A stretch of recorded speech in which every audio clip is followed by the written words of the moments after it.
السلام علیکم ناظرین کرام، نئی ویڈیو میں آپ کو خوش آمدید کہتے ہیں۔ اس وقت پوری دنیا کا میڈیا ایلون مسک اور ڈونلڈ ٹرمپ کے اختلافات پر رپورٹنگ کر رہا ہے، اور اختلافات اب بڑھ کر ذاتی حملوں پر جا چکے ہیں، اور ایلون مسک کی جانب سے نہ صرف نازیبا اور فحاش الزامات لگائے جا رہے ہیں ڈونلڈ ٹرمپ پر، بلکہ ان کی جانب سے ٹرمپ کو فارغ کرنے کا، ٹرمپ کے مواخذے کے حوالے سے تحریک چلانے کا بھی اعلان کر دیا گیا ہے کہ ٹرمپ کو گھر جانا چاہیے۔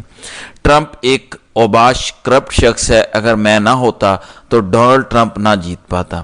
ڈونلڈ ٹرمپ ناشکرا ہے، احسان فراموش ہے، لہٰذا اب ڈونلڈ ٹرمپ کے خلاف کھلی جنگ ہے۔ دوسری طرف وائٹ ہاؤس سے ڈونلڈ ٹرمپ کی جانب سے بھی کچھ سخت بیانات آئے کہ ایلون مسک کو جو عزت ملی تھی اسے وہ راس نہیں آئی، اور ایلون مسک وائٹ ہاؤس کو اپنے ذاتی فائدے کے لیے استعمال کرنا چاہتا تھا، جو میں نے نہیں ہونے دیا، اس وجہ سے ایلون مسک غصے میں ہے۔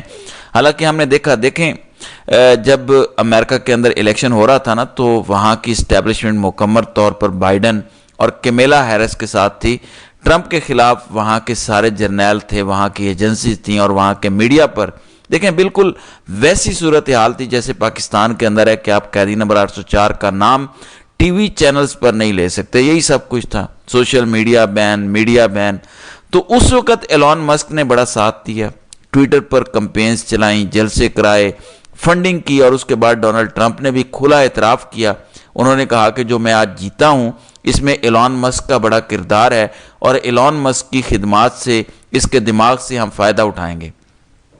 پھر اس کے بعد ہم نے یہ بھی دیکھا کہ ایلون مسک ہر ایک اہم ایونٹ میں آگے تھے، ایون فرسٹ لیڈی اتنا نظر نہیں آئی جتنا ایلون مسک نظر آئے۔ ایلون مسک تو دور، ان کا جو چھوٹا بچہ ہے ایلون مسک کا اتنا سا بیٹا، جس کا عجیب سا نام ہے، وہ وائٹ ہاؤس کے اندر ٹرمپ کے آگے پیچھے تھا۔ ٹرمپ اسے کبھی ادھر لے جا رہا ہے، کبھی ادھر، کبھی وہ کہہ رہا ہے ٹرمپ کو شٹ یور ماؤتھ، یعنی صدر کو وہ چھوٹا سا بچہ کہہ رہا ہے شٹ یور ماؤتھ، وہ آگے پیچھے لان کے اندر گھما رہا ہے۔ ایون مڈل ایسٹ کا دورہ ہوا، اس کے اندر ایلون مسک آگے تھا، تو ایلون مسک کو ایک بڑی پاپولیرٹی ملی، اور اس کے ساتھ وہ ایک اہم کردار امریکہ کے اندر بن کر ابھرا۔ اب اختلافات کیوں ہوئے؟ آپ بھی سوچ رہے ہوں گے کہ اتنا کچھ وہاں پہ ہو رہا ہے، اور اب جنسی سکینڈل اور مختلف باتیں ہو رہی ہیں کہ ٹرمپ کو گھر بھیجا جائے، اور اس طرح کی مہم کمپینز ہیں۔ اب ایک دوسرے کو گریبان سے پکڑا جا رہا ہے، تو وجہ کیا ہے؟ وجہ ہے ذاتی مفادات۔ جب آپ کسی پر پیسہ لگاتے ہیں تو پھر آپ کی توقع ہوتی ہے کہ جو صدر بنے گا یا جو جیتا ہوا بندہ ہے وہ آپ کے مطابق چلے۔ اب دو تین چیزیں میں آپ کے سامنے رکھتا ہوں۔ ایک تو ایلون مسک کو وائٹ ہاؤس کے اندر ایک عہدہ دیا گیا مشیر کا 130 دن کے لیے بغیر تنخواہ کے۔ ویسے تنخواہ اتنے امیر بندے نے کرنی بھی کیا ہے؟ جب آپ وائٹ ہاؤس کے اندر بیٹھے ہوتے ہیں، طاقتور ہاؤس کے اندر، تو وہاں پہ بیٹھنا ہی بڑی بات ہے، وہاں پر اہم کردار ہے۔ تو ایلون مسک نے کہا کہ 4 مہینے 10 دن کے لیے یہ عہدہ تھا، تو اس کو ایکسٹینڈ کر دیں، جس پر ٹرمپ نے انکار کیا۔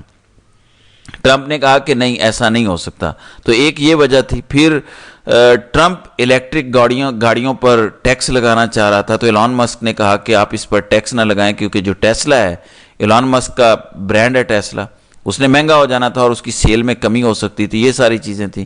تو اس وجہ سے اس نے کہا کہ آپ ٹیکس نہ لگائیں، میرا نقصان ہوگا یا میری سیل کم ہوگی۔ بہرحال یہ بھی ذاتی مفاد تھا۔ پھر ایلون مسک نے کہا کہ یہ جو ایوییشن کے لیے جہاز اڑانے کا سسٹم استعمال ہوتا ہے، اس کے لیے میرا جو سسٹم ہے نا، سٹار لنک، وہ استعمال کیا جائے۔ اس پر ڈونلڈ ٹرمپ نے کہا کہ دیکھیں یہ کانفلکٹ آف انٹرسٹ ہو جائے گا، دنیا اعتراض کرے گی کہ یہ اپنے برانڈ کی پروموشن کے لیے وائٹ ہاؤس کو استعمال کر رہے ہیں، اور دوسرے نمبر پر تکنیکی مسائل بھی ہیں، یہ میں نہیں کر سکتا۔ تو یہاں پر بھی اختلافات تھے۔ پھر ناسا ایک بڑا ادارہ ہے، یہ اسپیس کے حوالے سے کام کرتا ہے، وہاں پہ ایلون مسک اپنا بندہ لگوانا چاہتا تھا، تو ڈونلڈ ٹرمپ نے کہا کہ ٹھیک ہے، لگا دیتے ہیں، صحیح ہے، لیکن جو بندہ ایلون مسک لگوانا چاہ رہا تھا اس کا تعلق ڈیموکریٹک پارٹی سے تھا، یعنی جو بائیڈن کی پارٹی، کمیلا ہیرس کی پارٹی ہے۔ تو ڈونلڈ ٹرمپ نے کہا کہ نہیں، ایسا نہیں ہو سکتا، ہمارا اپنا چلو ریپبلکن پارٹی کا بندہ ہو جائے، کوئی آپ کا ہو جائے، پھر ٹھیک ہے، سمجھ بھی آتی ہے، لیکن یہ ٹوٹل دوسری پارٹی کا ہے، تو ہمیں اس طرح کی تعیناتی نہیں کرنی۔ تو ذاتی قسم کے ظاہر ہے معاملات تھے۔ ڈونلڈ ٹرمپ جس کا تعلق امریکہ صرف چلانا نہیں ہے، دنیا چلانا ہے، اور یہ سچی بات ہے۔ دیکھیں یہ جو عرب ممالک ہیں، یہ کسی کو پانی بھی نہ پلائیں، یہ کسی غزہ کے اندر جو لوگ مر رہے ہیں ان سے پانی بھی نہ پوچھیں، انہوں نے اربوں نہیں کھربوں ڈالر ڈونلڈ ٹرمپ پر لٹا دیے صرف اثر و رسوخ کے لیے، بڑے بڑے مہنگے مہنگے جہاز دیے، اربوں ڈالر کے، کوئی 600 ارب ڈالر کی سرمایہ کاری کر رہا ہے، کوئی کچھ کر رہا ہے، کوئی کچھ کر رہا ہے۔ لہذا ڈونلڈ ٹرمپ نے تو پوری دنیا کے معاملات کو دیکھنا ہے، اپنے ملک کو بھی دیکھنا ہے، وہ کوئی ذاتی ملازم بن کے ایلون مسک کا تو نہیں گھوم سکتا۔ تو یہ وہ ساری وجوہات تھیں جس وجہ سے اب گند اچھالا جا رہا ہے ایک دوسرے کے خلاف، بلکہ ایلون مسک کچھ زیادہ ہی کمپین چلا رہا ہے، اور پوری دنیا کے اندر اس وقت ہیڈ لائنز بن رہی ہیں، عالمی اخبارات بھرے پڑے ہیں کہ ٹرمپ ورسز ایلون مسک، معاملات خراب ہو گئے ہیں ایک دوسرے کے، اب وہ گند اچھال رہے ہیں۔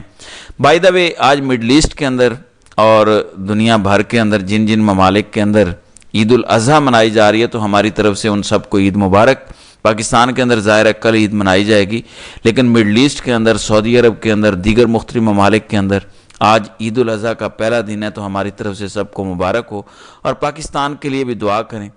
اب قیدی نمبر 804 کے جو بیانات ہیں ان میں ہیٹ بڑھتی جا رہی ہے، اور direct field marshal general Asim Munir کے حوالے سے وہ انکشافات کر رہے ہیں، اور بڑی سخت زبان استعمال ہو رہی ہے۔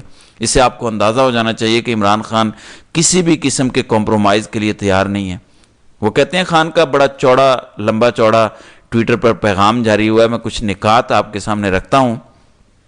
کہتے ہیں کہ انسانی معاشرے دو چیزوں پر چلتے ہیں، انصاف اور اخلاقی قوت پر۔ جانوروں کا معاشرہ طاقت کی حکمرانی پر چلتا ہے، جس میں طاقتور قانون سے بالاتر ہوتا ہے، جبکہ انسانوں کے معاشرے میں جب طاقت کے زور پر حکمرانی کی جاتی ہے تو معاشرہ تباہ ہو جاتا ہے۔ اس حوالے سے میں تواتر سے مولانا رومی کے قول کا حوالہ دیتا ہوں کہ جب اللہ نے تمہیں پر دیے ہیں تو چیونٹیوں کی طرح زمین پر ریگتے کیوں ہو۔ آج پاکستان میں جنگل کا قانون ہے جس نے انصاف اور جمہوریت کو نیست و نابود کر دیا ہے۔ اس ملک کے آزاد ججز کو پیچھے کر دیا گیا ہے اور سرکاری ججز کو آگے کر دیا گیا ہے۔ آج پاکستان میں کمزور کے پاس کہیں بھی جانے کا راستہ نہیں ہے۔ ایٹم بم سے قومیں تباہ نہیں ہوتی، بلکہ اخلاقیات کی گراوٹ قوموں کی تباہی کا باعث بنتی ہے۔ یہ بے شرمی اخلاقیات اور جمہوریت کو تباہ کر رہی ہے۔ جنگل کے بادشاہ نے عہدے سے برطرفی کے بعد زلفی بخاری کے ذریعے بشرا بی بی کو پیغام پہنچایا کہ آپا میں آپ سے ملنا چاہتا ہوں۔ یعنی جنرل عاصم منیر کو جب ہٹایا گیا تو انہوں نے بشرا بی بی کو زلفی بخاری کے ذریعے اپروچ کیا کہ آپا میں آپ سے ملنا چاہتا ہوں، مگر بشرا بی بی نے صاف انکار کر دیا کہ میرا سیاسی اور حکومتی معاملات سے کوئی تعلق نہیں، لہٰذا میں ملاقات نہیں کروں گی، جس پر عاصم منیر یہاں اڈیالہ میں تعینات کرنل کے ذریعے انتقام لے رہا ہے۔ غیر قانونی طور پر تعینات اس کرنل کے نزدیک عدالتی احکامات کی قطعاً کوئی حیثیت نہیں۔ عاصم منیر اب ذاتیات پر اتر آیا ہے۔ اس کی ایما پر میری اور بشرا بی بی کی 4 ہفتے سے شیڈیول ملاقات بھی نہیں کروائی جا رہی، اور قیدیوں کو میسر دیگر بنیادی انسانی حقوق بھی مکمل طور پر معطل ہیں۔ پیکا قانون کے حوالے سے بھی خان نے بات کی ہے۔ پھر کہتے ہیں بے ضمیر، بے شرم چیف الیکشن کمشنر سکندر سلطان راجہ نے بادشاہ سلامت کی بادشاہت کے قیام کے لیے بھرپور سہولت کاری کی۔ مفرور سزا یافتہ نواز شریف، شہباز شریف اور آصف علی زرداری کے جعلی اکاؤنٹ سمیت کرپشن کے تمام کیسز معاف کروا دیے۔